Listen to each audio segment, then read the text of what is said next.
Friends, इस वक्त मैं कैमरे के सामने खड़ा हूं और शायद आप बैठे हैं या आप खड़े हैं या फिर आप लेटे हुए हैं। मैं बोल रहा हूं और आप सुन रहे हैं। मैं सिखा रहा हूं और आप सीख रहे हैं। इस प्रकार के सेंटेंसेस का मतलब है कि कार्य इस वक्त हो रहा है या यूं कहें ये जारी है या फिर चल रहा है।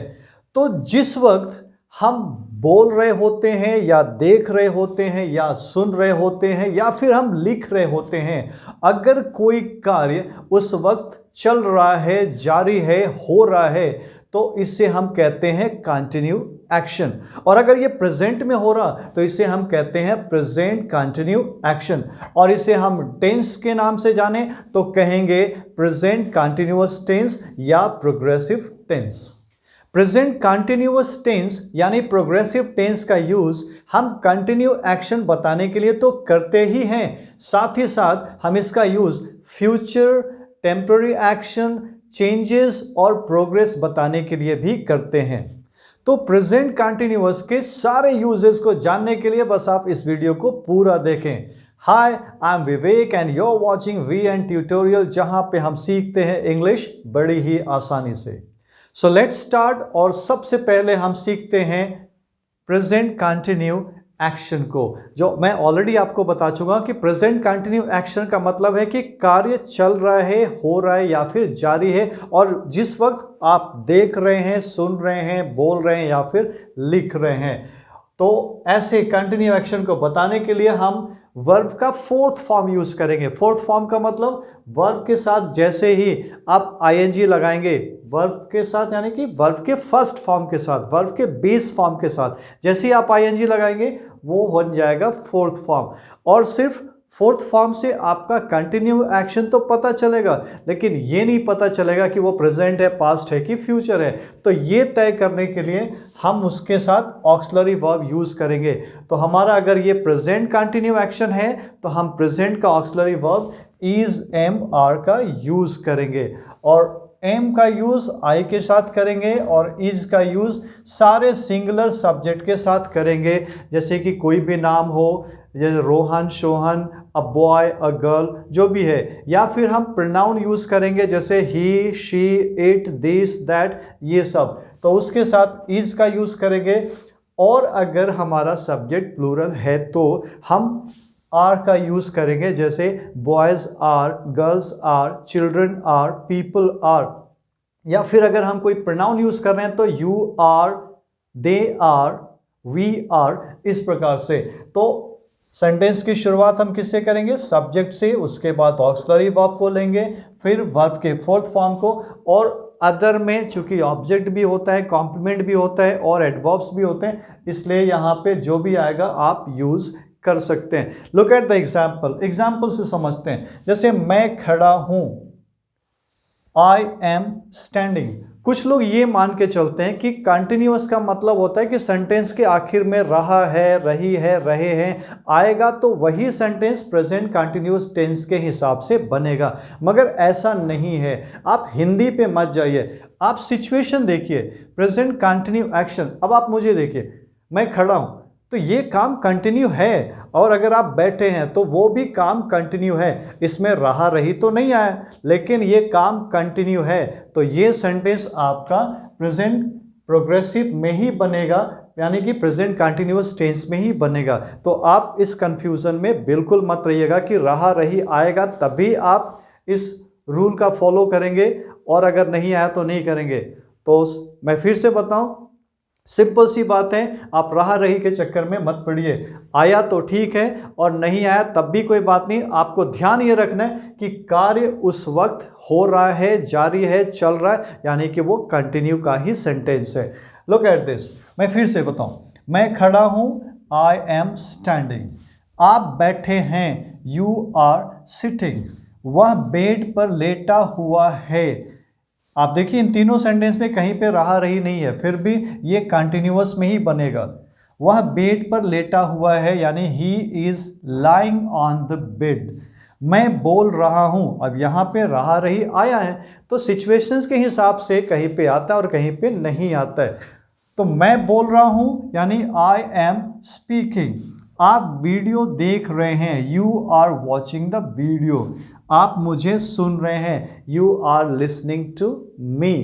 तो ये तो पॉजिटिव हो गए, लेकिन अगर इसी का आपको नेगेटिव करना है तो आपको ज़्यादा कुछ नहीं करना है, बस इज एम आर के बाद आपको नॉट का यूज़ करना है और बाकी सारी चीज़ें सेम टू सेम, जिसका हिंदी होता है नहीं। जैसे आप खेल नहीं रहे हैं, यू आर नॉट प्लेइंग।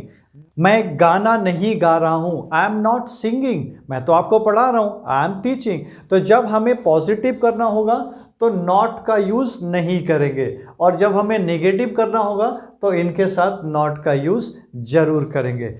अब देखिए ज़रा, मैंने कुछ टाइम एडवर्ब्स भी लिखे होते हैं।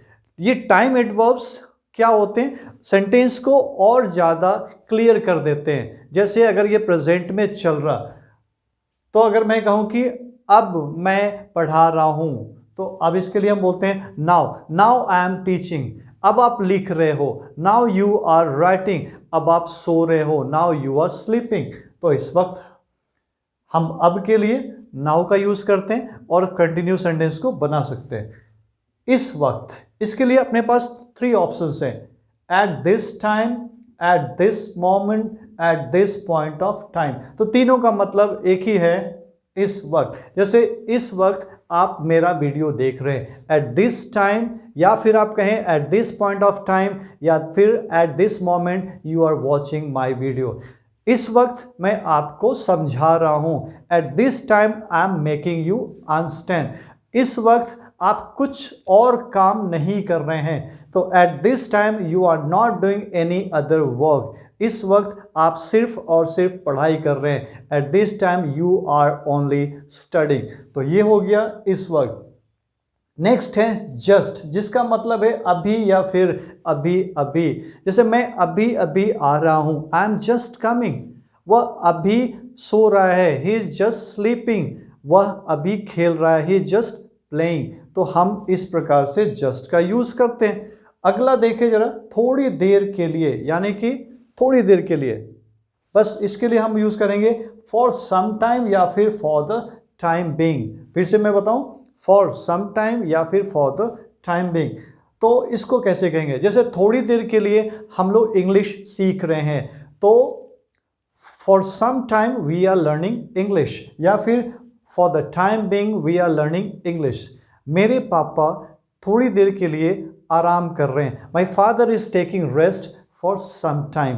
आप थोड़ी देर के लिए कुछ सोच रहे हैं, you are thinking for some time या फिर फॉर द टाइम बीइंग। एक वर्ड और है अभी भी, मतलब वो खत्म नहीं हुआ है, वो काम अभी भी चल रहा है। जैसे हम अभी भी सीख रहे हैं, वी आर स्टिल लर्निंग। मैं आपको अभी भी पढ़ा रहा हूँ, I am still teaching you. आप मेरा वीडियो अभी भी देख रहे हैं, you are still watching my video. तो आपने देखा कि जब भी हमें प्रेजेंट कंटिन्यू एक्शन, यानी कि वो एक्शन जो वर्तमान में जारी है, चल रहा है, उसको बताना है, तो हम वर्ब का फोर्थ फॉर्म यूज़ करेंगे, और उसके साथ हम auxiliary verb is am are को जरूर यूज करेंगे, ताकि ये पता चले कि वो प्रेजेंट का काम है, वो प्रेजेंट में हो रहा है। और सेंटेंस की शुरुआत हम सब्जेक्ट से करेंगे, वर्ब, और उसके बाद अदर। और नेगेटिव हुआ तो हम नॉट को इज एम आर के बाद ही यूज करेंगे। तो इस प्रकार से आप प्रेजेंट का कंटिन्यू एक्शन कर सकते हैं। आई होप कि आपको कंटिन्यू एक्शन अच्छे से समझ में आ गया होगा। और आगे बढ़ते हैं और देखते हैं अपना अगला सिचुएशन, वो है टेम्पररी एक्शन। मतलब कार्य, कोई भी कार्य जो कुछ दिनों या समय से चल रहा है और शायद वो कुछ समय तक चलता रहेगा या जारी रहेगा। लुक एट दिस, आपको स्ट्रक्चर वही रखना है, उसमें कोई बदलाव नहीं करना है, कोई चेंज नहीं होगा, वही सब्जेक्ट, वही ऑक्सिलरी, वही वर्ब का फोर्थ फॉर्म और other. Look at the example, he is studying in 10th class. वह 10वीं क्लास में पढ़ रहा है। यानी कि ऐसा नहीं कि जब मैं आपसे बात कर रहा हूं तो वो इस वक्त बैठ के पढ़ रहा है या फिर स्कूल में है, यानी कि वो कुछ समय पहले 10th क्लास में गया है और अभी वो 10th में पढ़ रहा है, और कुछ दिनों के बाद वो 10th पास करके किसी दूसरे क्लास में चला जाएगा। तो यही है ना आपका सिचुएशन, कि कार्य जो कुछ दिनों या समय से चल रहा है और शायद वो कुछ समय तक चलेगा। तो फिर से he is studying in 10th class, वह 10वीं क्लास में पढ़ रहा है। I am working at a bank, मैं एक बैंक में काम कर रहा हूँ या फिर मैं एक बैंक में काम करता हूँ। ये है, हो सकता है कि मैं इससे पहले किसी और जगह पे काम करता रहा हूँ और हो सकता है कि मैं आगे किसी और जगह पे काम करूँ। तो ये है आपका टेम्पररी एक्शन। और नेक्स्ट है you are learning spoken English nowadays, आजकल आप स्पोकन इंग्लिश सीख रहे हैं। जाहिर सी बात है, इससे पहले आप कुछ और सीख रहे होंगे या फिर स्पोकन इंग्लिश आप नहीं सीख रहे होंगे और हो सकता है कि कुछ दिनों के बाद आप ना सीखें। तो ये है आपका टेम्पररी एक्शन। तो यहाँ पे भी हम यही सब कुछ यूज करेंगे। तो you are learning spoken English nowadays, आजकल आप स्पोकन इंग्लिश सीख रहे हैं। एक और एग्जांपल देखते हैं। My friend is drinking too much in these days, मेरा एक दोस्त है, आजकल वो बहुत ज़्यादा पी रहा है। तो ये है सब आपके टेम्पररी एक्शन। तो ऐसे ही किसी भी टेम्पररी एक्शन को बताने के लिए आप इस स्ट्रक्चर को यूज करेंगे। और यहाँ पे इस टेम्पररी एक्शन को बताने के लिए जो मैंने टाइम एडवर्ब यूज किया है, जैसे मैंने लिखा है time adverbs for temporary action, यानी कि आजकल के लिए हम नाउअडेज का यूज करेंगे और इन दिनों के लिए इन दीज डेज। तो आप ऐसे कर सकते हैं। So let's move to the next, आगे बढ़ते हैं और जानते हैं अपने अगले सिचुएशन को। वो है to indicate changes, development and progress. कहने का मतलब है कि जब हमें किसी व्यक्ति या वस्तु में किसी बदलाव को बताना हो या फिर उसके अंदर आए हुए किसी प्रोग्रेस को बताना हो, यानी कि उसमें तरक्की को बताना हो या फिर डेवलपमेंट यानी कि विकास को बताना हो, तो हम यहाँ पे सेम स्ट्रक्चर को यूज करेंगे, यानी कि सब्जेक्ट, इज़मार, वर्ब का फोर्थ फॉर्म और अदर का यूज करेंगे। Look at the example, your speaking is improving. अब जैसे आप प्रैक्टिस कर रहे हो तो हर दिन क्या हो रही है, आपकी स्पीकिंग में इम्प्रूवमेंट आ रही है, यानी कि वो बेहतर हो रहा है। तो हम यहाँ पे, अब ये कंटिन्यू तो है नहीं, ये इस वक्त तो नहीं दिख रहा आपका, लेकिन वो महसूस हो रहा कि उसमें बदलाव आ रहा। तो जब हम बदलाव की बात करेंगे, प्रोग्रेस की बात करेंगे, तो वहाँ पे यूज़ करेंगे इसी स्ट्रक्चर को। तो योर स्पीकिंग इज इम्प्रूविंग, यानी कि आपकी स्पीकिंग बदल रही है, वो बेहतर हो रही है। अब my hand writing is improving, मेरी हैंड राइटिंग पहले बहुत ख़राब थी लेकिन अब पहले से थोड़ी बेहतर हुई है, यानी कि उसमें इम्प्रूवमेंट आया है, उसमें बदलाव आया है। तो उस बदलाव को बताने के लिए मैं कह रहा हूँ my hand writing is improving, यानी मेरी हैंड राइटिंग बेहतर हो रही है, वो पहले से इम्प्रूव कर रही है। द बेबी इज ग्रोइंग, अब बेबी तो छोटी होती है या छोटा होता है, लेकिन वो धीरे धीरे क्या करता है, वो ग्रो करता है, उसमें भी प्रोग्रेस आता है, बदलाव आता है, चेंजेस आते हैं। तो उसको हम कैसे करें, द बेबी इज ग्रोइंग। तो यहाँ पे ये कंटिन्यू नहीं है और ना ही ये टेम्पररी एक्शन है, लेकिन उसमें जो बदलाव आ रहा है उसको बताने के लिए हम यूज़ कर रहे हैं सेम स्ट्रक्चर को। तो फिर से देखिए, द बेबी इज ग्रोइंग, यानी कि बच्चा बढ़ रहा है, वो ग्रो कर रहा है।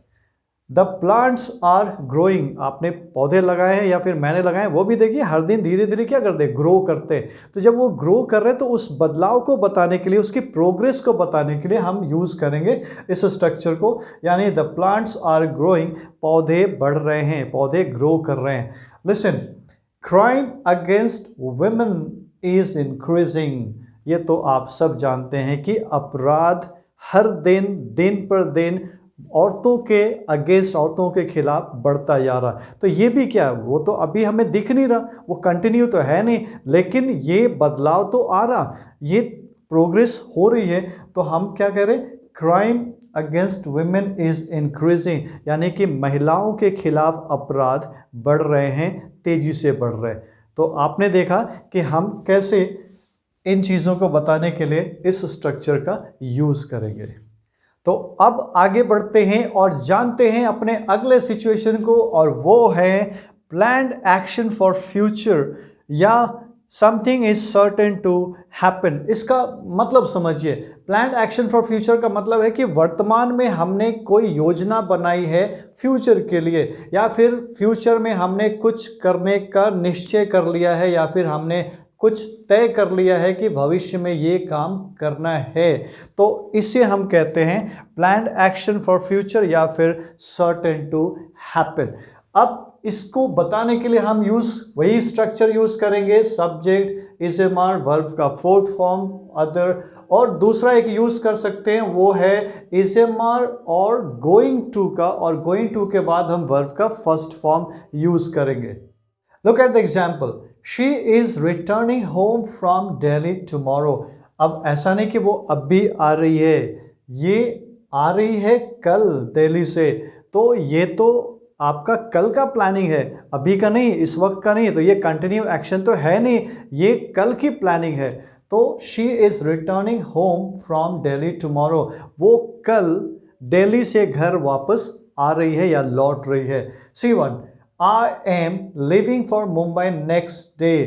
अब लिविंग फॉर, मैं रवाना हो रहा हूँ, इस वक्त नहीं हो रहा हूँ, इस वक्त तो मैं आपके सामने खड़ा हूँ, मैं आपसे बात कर रहा हूँ, लेकिन ये कब हो रहा, नेक्स्ट डे, अगले दिन। तो मैं अगले दिन मुंबई के लिए रवाना हो रहा हूँ, तो मैं क्या बोल रहा हूँ, I M living for Mumbai next day. तो आपने देखा कि ये है तो कंटिन्यू, स्ट्रक्चर वही है, वर्ब का फोर्थ फॉर्म भी है, लेकिन ये प्लान्ड एक्शन है फ्यूचर के लिए, यानी कि हमने फ्यूचर के लिए एक्शन को प्लान कर रखा है, तय कर रखा है। अब देखते हैं जैसे What are you doing day after tomorrow? अब हम पूछ रहे हैं डे आफ्टर टुमारो यानी कि परसों, जैसे टुमारो को हम फ्यूचर में टुमारो कहते हैं कल के लिए, और डे आफ्टर टुमारो हम कहते हैं परसों के लिए, फ्यूचर के लिए। तो what are you doing day after tomorrow, आप परसों क्या कर रहे हो। अगर मुझे पूछना है कि आप अभी क्या कर रहे हो, तो what are you doing at this time, लेकिन ये मैं परसों की बात कर रहा हूं, तो सब कुछ वही है। What are you doing day after tomorrow, यानी कि आप परसों क्या कर रहे हो, आपकी प्लानिंग क्या है परसों की। दूसरा देखते हैं, जैसे हमने तय कर रखा है, निश्चय कर रखा है, I am going to launch an English learning app soon. बहुत जल्द मैं एक इंग्लिश लर्निंग ऐप लॉन्च करने वाला हूँ, शुरू करने वाला हूँ, या शुरू करने जा रहा हूँ। तो हिंदी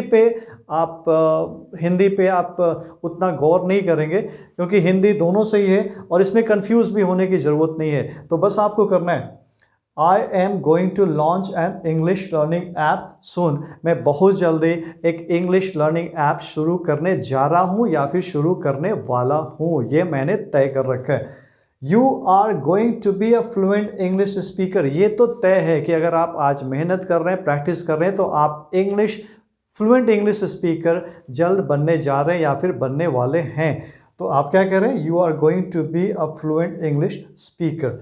एक और एग्जाम्पल देखते हैं, now I am going to conclude this lesson. अब ये लेसन तो समाप्त हो चुका है, सारी बातें मैंने आपको बता दी हैं, तो अब मैं इस लेसन को समाप्त करने जा रहा हूँ या फिर समाप्त करने वाला हूँ, इसलिए मैं कहूँगा यहाँ पे now I am going to conclude this lesson. I hope कि आप इस लेसन को बहुत अच्छे से समझ गए होंगे, इन सारे यूजेस को जान गए होंगे। दोस्तों, अब तक मैं अपनी समझ से उन लेसन्स पे वीडियोस बनाता आ रहा हूँ जो मुझे लगता है कि आपके लिए बहुत ही इंपॉर्टेंट है, बहुत ही खास है।